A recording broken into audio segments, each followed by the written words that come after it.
نبينا محمد وعلى آله وأصحابه أجمعين.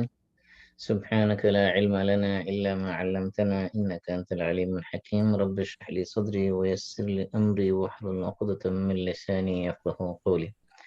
اللهم علمنا ما ينفعنا وانفعنا بما علمتنا وزدنا علما نافعا.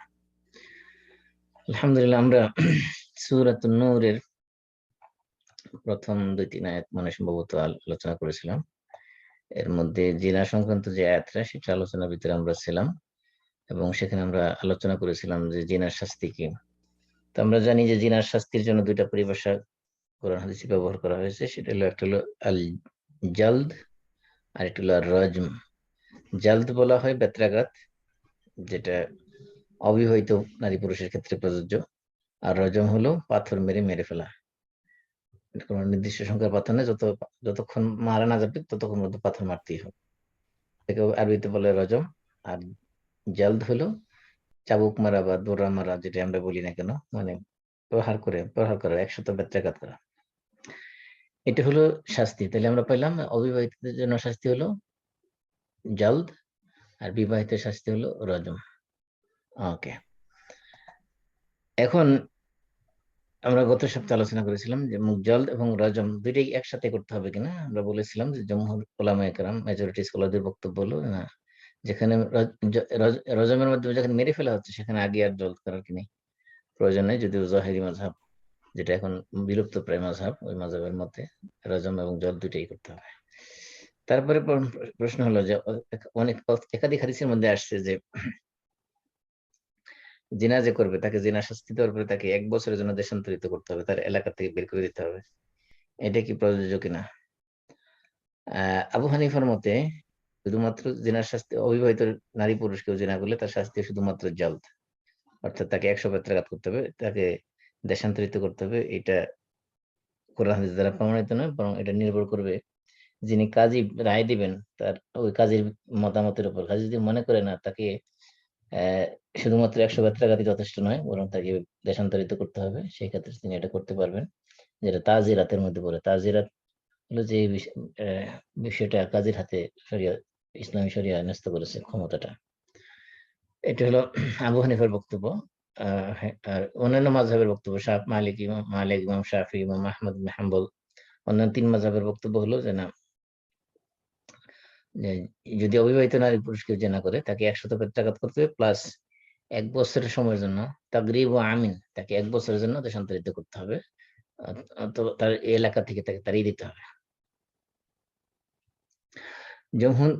আবু হানিফার বক্তব্য, দলিল কি? যে আবু হানিফা যে বলছে যে না, শুধুমাত্র 100 বেত্রাঘাত করলে হবে, কোনো নাফি করতে হবে না, অর্থাৎ তাকে দেশান্তরিত করতে হবে না, এটা দলিল কি?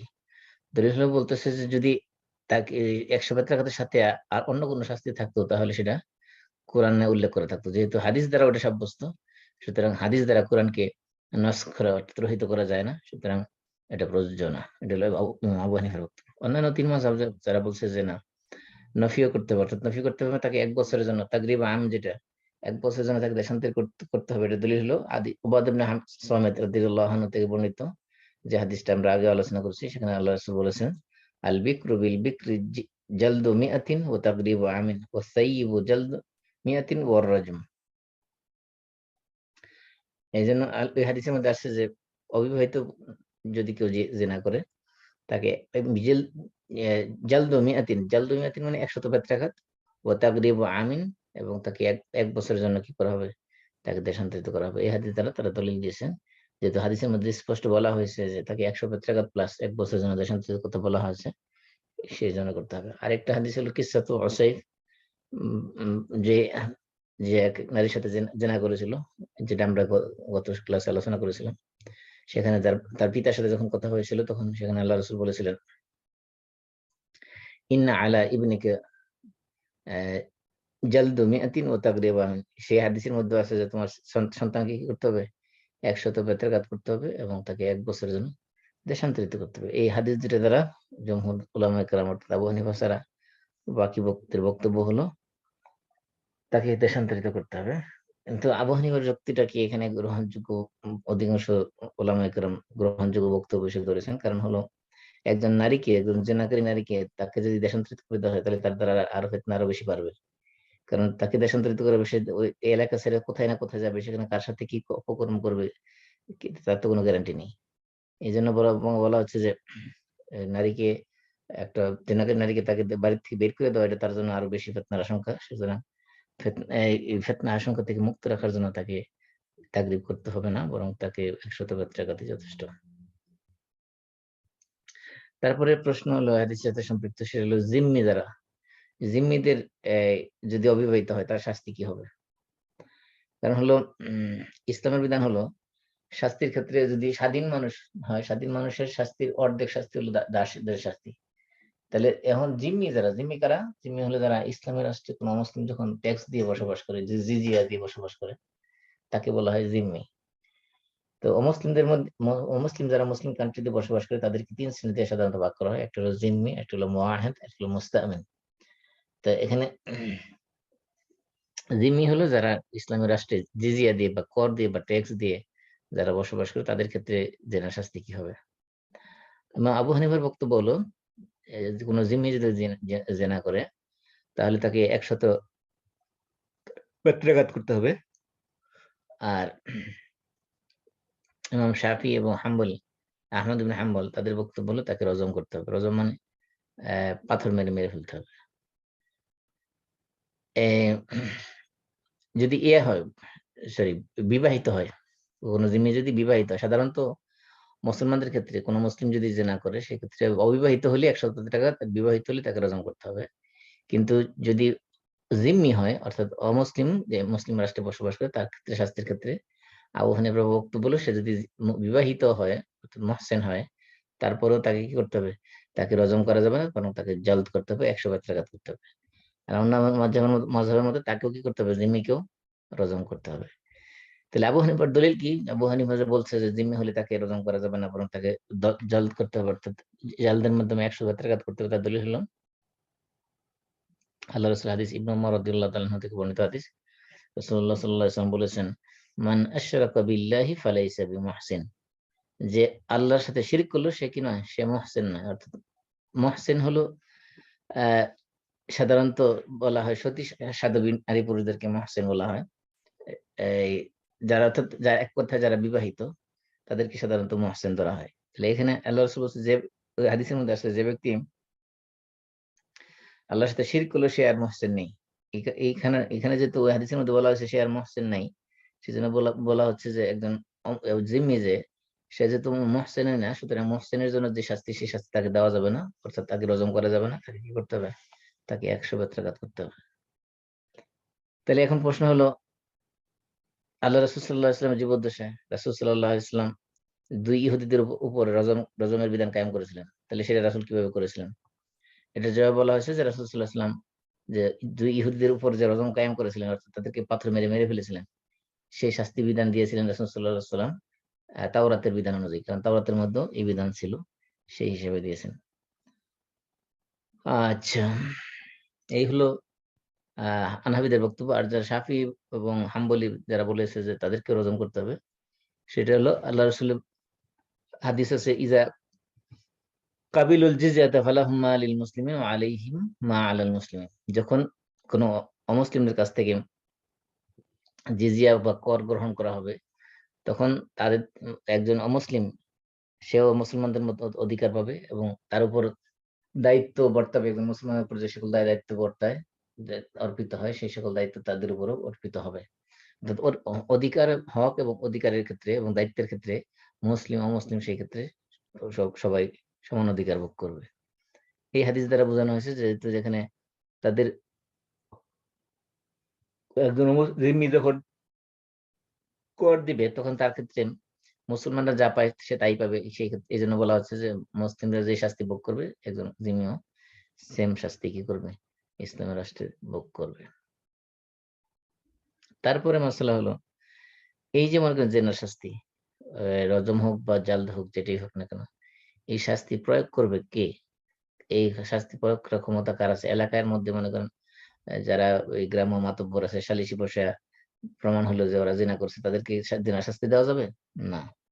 প্রথম কথা হলো এই যে ফাজলিদু 80 জালদা, আল্লাহ যে ফাজলিদু দ্বারা আমর করেছেন, অর্ডার করেছেন, কমান্ড করেছেন, এই অর্ডারটা হলো উলুল আমর যারা, অর্থাৎ যারা শাসক হবে, ইসলামী রাষ্ট্রের রাষ্ট্রপ্রধান হবে বা বিচারক হবে, তাদের ব্যাপারে এই আদেশ কার্যকর হবে। এই জন্য কোনো ব্যক্তি বা কোনো সমাজের কোনো সমাজপতি, কোনো মাতব্বর, কোনো এলাকার প্রভাবশালী ব্যক্তি সে ইচ্ছা করলেই কি করতে পারবে না, জেনার শাস্তি প্রয়োগ করতে পারবে না। জেনার শাস্তি এটা সম্পূর্ণ রাষ্ট্রের যে বিচার বিভাগ সেটা দেখভাল করবে। কারণ হলো এখানে অনেক কিছু জটিল বিষয় আছে, বিশেষ করে 4 জন সাক্ষী লাগবে, 4 জন পুরুষ সাক্ষী লাগবে, 4 জন সাক্ষী একসাথে দেখতে হবে, এবং 4 জন সাক্ষী আপনার ওই সুরমাদানির মধ্যে সুরমার কাঠি যেভাবে প্রবেশ করে সেভাবে দেখতে হবে। এরকম অনেক কিছু কন্ডিশন দেওয়া আছে। সেজন্য বলা হয়েছে যে অধিকাংশ জমহুর উলামাদের বক্তব্য হলো ইসলামের রাষ্ট্র ব্যবস্থা ছাড়া, রাষ্ট্রের রাষ্ট্রপ্রধান ছাড়া বা রাষ্ট্রের চিফ জাস্টিস যিনি হবেন তিনি ছাড়া অন্য কেউ এগুলো কি করতে পারে না, এই ধরনের আল্লাহ শরীয়তের বিধান যেগুলো হদ, এই হদকে কায়েম করতে পারবে না, হদ প্রতিষ্ঠা করতে পারবে না, এই ধরনের শাস্তি কেউ দিতে পারবে না। আবু হানিফার বক্তব্য হলো যে ইকামাতুল হুদুদ কুল্লুহা মিন হাক্কিল ইমাম, যে ইমাম বলতে মসজিদের ইমাম না, ইমাম বলতে রাষ্ট্রের যিনি ইমাম, অর্থাৎ রাষ্ট্রের রাষ্ট্রপ্রধান যিনি, তাকে ইমাম বলা হয়েছে। অর্থাৎ যে কোনো ধরনের হুদুদ, সেটা জেনার শাস্তি হোক, চুরির শাস্তি হোক, ডাকাতের শাস্তি হোক, অথবা মুরতাদের শাস্তি হোক, যত যে মদ পানের শাস্তি হোক, যেগুলো কোরআন হাদিস দ্বারা সাব্যস্ত সেগুলো শাস্তি, এগুলোকে হুদুদ বলা হয় বা হদ বলা হয়। এক বচনে হদ, বহু বচনে হুদুদ। এই হদ বা হুদুদ কায়েম করতে পারবে একমাত্র ইসলাম রাষ্ট্রের রাষ্ট্রপ্রধান। কোন ব্যক্তি সেগুলো কি করতে পারবে না, কায়েম করতে বা প্রতিষ্ঠা করতে পারবে না। তারপরে প্রশ্ন হলো যে এই যে মানে বেত্রাঘাত করা হবে, 100 বেত্রাঘাত, সেটার পদ্ধতিটা কিরকম হবে? বলা হচ্ছে যে আল্লাহ যেহেতু বলেছেন আয়াতের শুরুতে, ওয়ালা তাখুযকুম বিহিমা রাফাতুন ফি দীনিল্লাহ, আল্লাহর দিন বাস্তবায়ন করার ক্ষেত্রে, আল্লাহ শরীয়তের বিধান বাস্তবায়ন করার ক্ষেত্রে তোমাদের কারো অন্তরে যাতে কোনো পরিমাণ দয়া না জাগে, দয়ার উদ্রেক না হয়, সেই কারণে এই আয়াত থেকে উলামায়ে কেরাম নিয়েছেন যে জেনার শাস্তিকে হালকা করা এটা জায়েজ নাই। হালকা করা দুই ধরনের হতে পারে। একটা হলো যে শাস্তি দিল না, মাফ করে দিল, যে এইবারের মতো তো মাফ করে দিলাম, সেকেন্ড টাইম আর করবে না, এবার শাস্তি না দেওয়া, হালকা করে দেওয়া শামিল। দ্বিতীয়ত হলো যে সংখ্যা কমায় দেওয়া। মনে করেন শাস্তি আল্লাহ বলছেন যে 100 বেত্রাঘাত করো, তখন বলো না, এটা যদি কেউ বলে যে যুবক পোলাপান বলে করেছে, এখন 30টা দিলে হবে বা 50টা দিলে হবে বা 80টা দিলে হবে বা 90টা দিলে হবে, 99টাও যদি দেয় তারপর শরীয়তের হদ কায়েম হবে না। কারণ শরীয়তের বিধান হলো 100 বেত্রাঘাত, 100ই করতে হবে।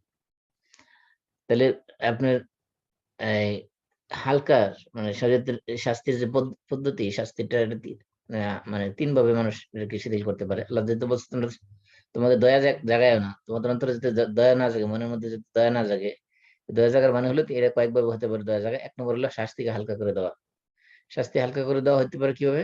একটা হলো শাস্তি না দেওয়া, এটা তো অবশ্যই স্পষ্ট বোঝা যাচ্ছে এটা শাস্তি হালকা করে দেওয়া হয়েছে। আরেকটা হলো শাস্তিকে সংখ্যা কমিয়ে দেওয়া, মানে 100 বেত্রাঘাতের জায়গায় 90টা বা 80টা বা 50টা এরকম করে দেওয়া। অথবা প্রহার 100ই করছি কিন্তু আস্তে আস্তে হালকা হালকা ভাবে টাচ দিছে, যাতে গায়ে ব্যথাই না লাগে। এই সবগুলোই কি, সবগুলোই মানে শরীয়তে জায়েজ নাই। অর্থাৎ শাস্তি দিতে হবে, অর্থাৎ শাস্তি আপনার মওকুফ করা যাবে না। শাস্তির যে সংখ্যা আল্লাহ তাআলা যতটা বেত্রাঘাত করছেন সেই সংখ্যা কমানো যাবে না। 3 নম্বর, শাস্তি দেওয়ার সময় বেত্রাঘাত যে হবে, এই বেত্রাঘাতের আপনার কি বলে শক্তি প্রয়োগ করার ক্ষেত্রে সেখানে কম করে দেওয়া যাবে না। আপনি মালয়েশিয়াতে আপনার এই জেনা শাস্তি যেভাবে দেয়, আপনার ইউটিউবে গেলে দেখতে পারবেন। ওরা একবারে ইয়ে করে, এই সালার চটের মতো কাপড় এই কোমরের মধ্যে একটা সালার মতো একটা বাঁধে একটা কাঠের উপরে তাকে এরকম করে মানে একটু হেলানো অবস্থায় দাঁড়া করানোর পরে পিছনের পাশার মধ্যে মারে। একটা বেত্রাঘাত যখন দেয়, একটা বাড়ি দেওয়ার সাথে সাথে চামড়াগুলো 2 ভাগ হয়ে যায়, এরকম করে চাবুক মারে। ওই শাস্তি যদি একবার কেউ দেখে, এটা মালয় ভাষা বলে রোটাং। আপনি যদি ওই ইউটিউবে সার্চ দেন রোটাং লিখে, তাহলে দেখবেন যে শাস্তি কিভাবে দিচ্ছে দেখতে পারবেন। অথবা মালয়েশিয়ান রোটাং লিখে সার্চ দিলে আপনি পেয়ে যাবেন। যেটা বলতেছিলাম যে এই যে শাস্তি দেওয়া হচ্ছে, শাস্তি কোনোভাবে কি করা যাবে না, লঘু করা যাবে না, শাস্তির হালকা করা যাবে না। কারণ হলো এই শাস্তি দেওয়ার উদ্দেশ্য একজন মানুষকে শাস্তি দেওয়া না, বরং এই শাস্তির উদ্দেশ্য হলো যে এই শাস্তি দেখানোর মাধ্যমে আরো যাদের জিনা করার শখ আছে তাদের সমস্ত মানুষের অন্তর থেকে জিনার স্বাদকে দূরে করে দেওয়া, জিনার আগ্রহকে, জিনার আকাঙ্ক্ষাকে অন্তর থেকে দূরীভূত করে দেওয়া। এই জন্য কোনো সমাজে যদি একবার বাস্তবায়ন করে দেখানো হয়, তাহলে ওই সমাজের জিনা ব্যবচার এমনিতেই কমে যাবে। তাহলে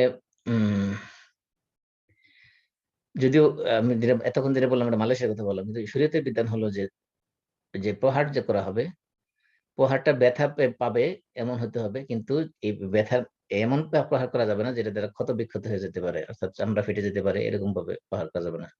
প্রহারটা এমন পরিমাণে হতে হবে যেটা দ্বারা সে ব্যথা পায়, যেখানে প্রহার করা হবে সেখানে যাতে তার শরীরে ব্যথা লাগে, ব্যথা পাওয়ার মতো প্রহার করতে হবে, কিন্তু সেটা দ্বারা যাতে জখম না হয় সেই দিকে খেয়াল রাখতে হবে।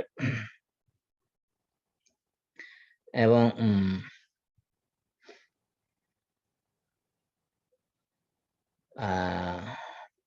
এ হলো সংক্ষিপ্ত বক্তব্য। তারপরে এখানে আরেকটা আছে,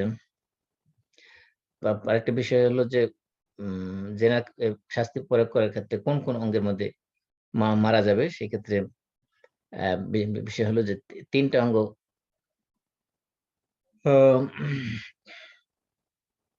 সাধারণত আমরা যে সকল অঙ্গে আল্লাহ রাসূল সাল্লাল্লাহু আলাইহি ওয়াসাল্লাম প্রহার করতে নিষেধ করেছেন, যেমন আছে আপনার মুখমণ্ডল, চেহারার মধ্যে আল্লাহ রাসূল মারতে নিষেধ করেছেন। কিন্তু আমরা জীবনে প্রথম যে মায়ের খেয়েছি উস্তাদদের হাতে, সেগুলো প্রত্যেকেই চেহারার মধ্যে খাইছি, গালের মধ্যে থাপ্পড় মারতো ধরে, কানের মধ্যে ধরতো, চুলের মধ্যে ধরতো। অথচ আল্লাহ রাসূল সাল্লাল্লাহু আলাইহি ওয়াসাল্লাম সম্পূর্ণ নিষেধ করেছেন, মানুষের গালের মানে চেহারার মধ্যে প্রহার করতে নিষেধ করেছেন। যেটা বলতেছিলাম যে এই জন্য জেনা শাস্তি যখন প্রয়োগ করা হবে সেক্ষেত্রে চেহারার মধ্যে, লজ্জাস্থানের মধ্যে এই ধরনের যাতে আঘাত না লাগে সেদিকে খেয়াল রাখতে হবে। আর এগুলো ছাড়া অন্যান্য অথবা যে সকল অঙ্গের মধ্যে আঘাত লাগলে মানুষ মারা যেতে পারে, এই 3টা চেহারা, লজ্জাস্থান এবং অন্যান্য যে সকল অঙ্গের আঘাত লাগলে, ব্যথা লাগলে মানুষ মারা যেতে পারে তাৎক্ষণিকভাবে, সম্ভাবনা আছে এই ধরনের। যেমন মাথার মধ্যে, মুখমণ্ডলে মারা যাবে না, মাথার মধ্যে মারা যাবে না। আবার আবু হানিফা এবং ইমাম মালিকের মতে শুধুমাত্র পিঠের মধ্যে মারা যাবে, অন্য কোথাও মারা যাবে না। এই হলো সংক্ষিপ্ত বক্তব্য পড়াশোনা করার মতো। তারপর হলো হুদুদের ক্ষেত্রে যে কোনো শরীয়তের বিধান কায়েম করার ক্ষেত্রে, হুদুদের ক্ষেত্রে শাফাআত করা, কারো ব্যাপারে কারো পক্ষ নিয়ে ইয়ে করা, সুপারিশ করা, এটা হারাম সম্পূর্ণরূপে, শরীয়তে হারাম করেছে। এই নিয়ে বিশাল আলোচনা আছে, আমি সেদিকে যাচ্ছি না, আমি সংক্ষিপ্ত করে দিচ্ছি। তারপরে একটা বিধান হলো যে ওলিয়া সাথে আযাব হুমত ইফাতুল মিনাল মুমিনিন, এই আয়াত দ্বারা বোঝা গেছে যে মুমিনদের একটা দল এই শাস্তি প্রত্যক্ষ করা হলো ওয়াজিব। এই জন্য এই জিনা শাস্তি কখনো জেলখানার ভিতরে নির্জনে নিরিবিলি স্থানে সেখানে প্রয়োগ করা যাবে না, এটা উন্মুক্ত জায়গায় করতে হবে, যেখানে কমপক্ষে একদল মুসলমান সেই শাস্তি প্রত্যক্ষ করতে পারে, সেই ব্যবস্থা করতে হবে। এরপরে আমরা আসবো যে জিনার শাস্তি কিভাবে প্রমাণিত হবে যে আসলে সে জিনা করছে কিনা, সেই আলোচনা আমরা ইনশাল্লাহ আগামী সপ্তাহে করব। আগামী সপ্তাহে, তাহলে আগামী সপ্তাহ থেকে আমাদের যেহেতু নামাজের সময় হয়ে গেছে, অলরেডি আজান হয়ে গেছে অনেক আগেই, তো আমরা আগামী সপ্তাহ থেকে জানবো যে আগামী আলোচনা শুরু করবে এটা যে জিনা কি দ্বারা প্রমাণিত হবে, যে শুধু জিনা করেছে এতটুকু কেউ বললে সেটা দ্বারা প্রমাণ জিনা সাব্যস্ত হবে না। জিনা সাব্যস্ত হওয়ার জন্য কিছু শর্ত শরায়ত আছে, সেগুলো আমরা দেখব এবং আরো বিস্তারিত আলোচনা করবো ইনশাআল্লাহ। আজকে আমরা যে আলোচনা করছি এর ভিতর থেকে কারো কোনো প্রশ্ন আছে কিনা?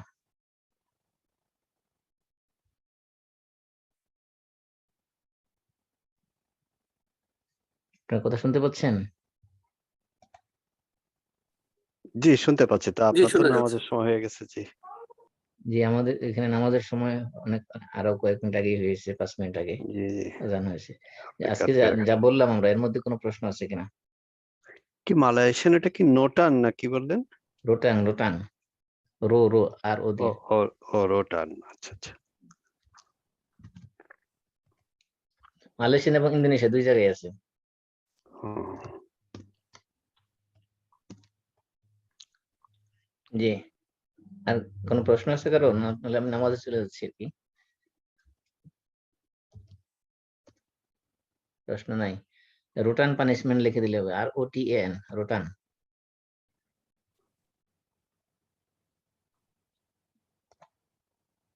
ওকে, জি। তাহলে আমি শেষ করে দিচ্ছি।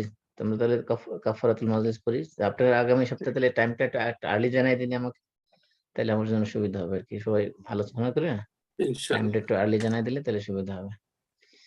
ওকে, তাহলে আমরা শেষ করে দিচ্ছি। সবাই কাফারাতুল মাজলিস পড়ি। সুবহানাকাল্লাহুম্মা ওয়া বিহামদিক, আশহাদু আল লা ইলাহা ইল্লা আনতা, আস্তাগফিরুকা ওয়া আতুবু ইলাইক। আসসালামু আলাইকুম ওয়া আসসালামু রাহমাতুল্লাহি আলাইকুম। ওয়া বারাকাতুহু। ওয়ালাইকুম আসসালাম ওয়া রাহমাতুল্লাহ।